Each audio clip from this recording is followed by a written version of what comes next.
So now we'll learn how to connect these servo motors to the Arduino microcontroller. You can see here that I've set up the system so that it can drive one servo motor. I have two leads coming in here from the right that have simply 5 volts on them, 5 volts on the red and 0 volts on the black.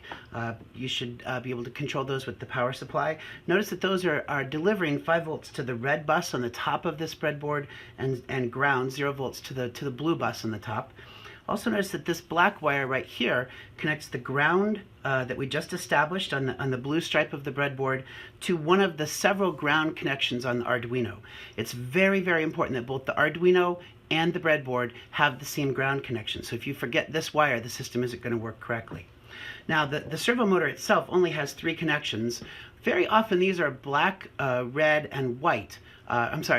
Black, red, and yellow. But in this case, the particular servo motors that we have, it's more of a brown, red, and kind of an orangish yellow.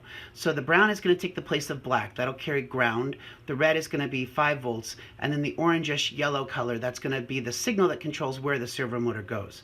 So you'll notice that down here on the end of the servo motor connection, I've made some connections here. And the black lead right here connects to the brown wire. That's going to the blue bus down here. This red wire, that's going into the middle lead. That's the power connection, and so that's connecting to the plus 5 volts right here. And then the third connection, the orangish yellow wire, is connected to a yellow connector, and that's going to pin 9 of the embedded microcontroller. So the pin 9 is going to be controlling the location or the position of that servo motor. Now you notice that the servo motor itself has some ability to spin. I can very slowly and gently adjust the angle of this servo motor. You can only do this when it's powered off. Once the system begins to be driven, it will very firmly rotate itself to be in the correct orientation. So to see how that orientation works, let's go ahead and load the first program. That first program is going to cause the servo motor to rotate to the 0 position, the 90-degree position, and then to the 180-degree position. And it will repeat that on 1-second intervals. So you can see here that we go, there's 180, back to 90, back to 0, back to 90, back to 180, back to 0. This is known as abruptly controlling the servo motor, where we're essentially telling the servo motor, turn to this new location as quickly as you possibly can. And then we wait for 1 second while it turns. Now that 1 second is probably conservative. We could probably move a little bit faster than that, but we want to make sure that we've waited long enough for it to reach its destination. So that's how we can do abrupt control of a single servo motor. Let's see the program 12B, Lab 12B, where we do continuous adjustment of the servo motor. Here what we're going to do is we're going to continuously be rotating in 2-degree intervals with a delay between those 2-degree intervals of 20 milliseconds. So you could do the math and find out how long it takes to go from 0 degrees to 90 degrees.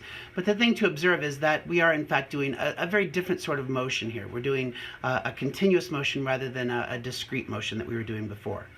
Notice that this, if you look at the power supply here, this is drawing a little bit over 1/10 of an amp, maybe about 0.12, 0.15 amps. And that's more current than the Arduino could actually supply. That's why we have to use this external power supply even for a single servo motor. But now we're going to study what happens when we plug in a second servo motor. So now we can begin to see how we can connect 2 servo motors to the Arduino at the same time. And this really shows us the power of the servo motor, because notice that on this second controller, or on this second servo motor, all I needed to do was connect 3 lines. I had to connect the ground, the power, and the signal. And that signal is only going to use up 1 extra pin on the Arduino. Remember that before we connected to pin 9, now the second servo, I'm connecting to pin 10. So we're able to control an entirely second servo here simply by using 1 more pin on the Arduino board. And if I upload the program that is going to test this and show us what it does, we're going to find the power of this double servo motor setup is that the 2 servo motors can be doing the same thing, or they can be doing different things, or they can be doing very complicated interactions.